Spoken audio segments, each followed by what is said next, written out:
Hi everyone and welcome back to a video from me, Dani the Barrister. Now if you're new here, my name is Dani. I am an aspiring barrister and I have 2 years left of my practical and educational components before I reach that point of becoming a barrister or lawyer.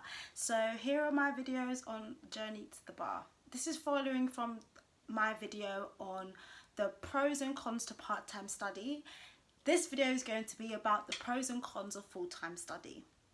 A pro to full-time study is that all your energy and your focus will be completely on your education and studying. Now that means that you can tailor your days and your hours solely to achieving well on your course, and that can of course increase the likelihood of high performance and achieving very highly on the course. Now that's something to really look at and see as a true benefit, because it is something that does show itself that if your energies are all focused onto a course, that means you are likely to do really well in it, because you're giving yourself more time to do well in it.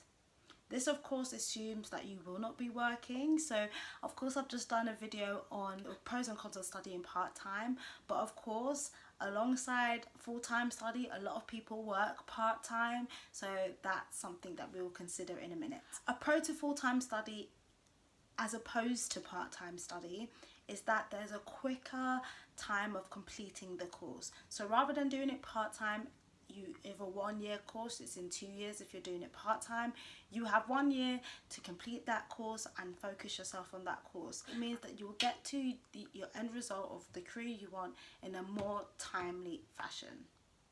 Now this can be beneficial, say, if you are a mature student, but of course a lot of mature students have relayed to me that it really doesn't matter to them how long it takes as long as they get there. So that's something to think about.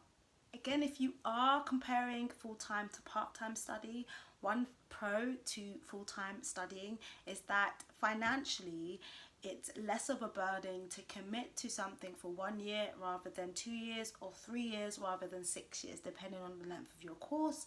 So it means that you don't have that stress of having to also fund yourself while studying. So that's something to consider. One con to full-time study is that you may still need to work alongside your studying.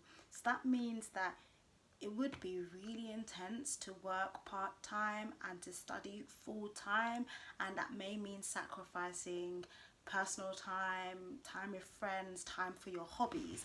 So that's something to consider, whether part-time study offers you a bit more flexibility or not.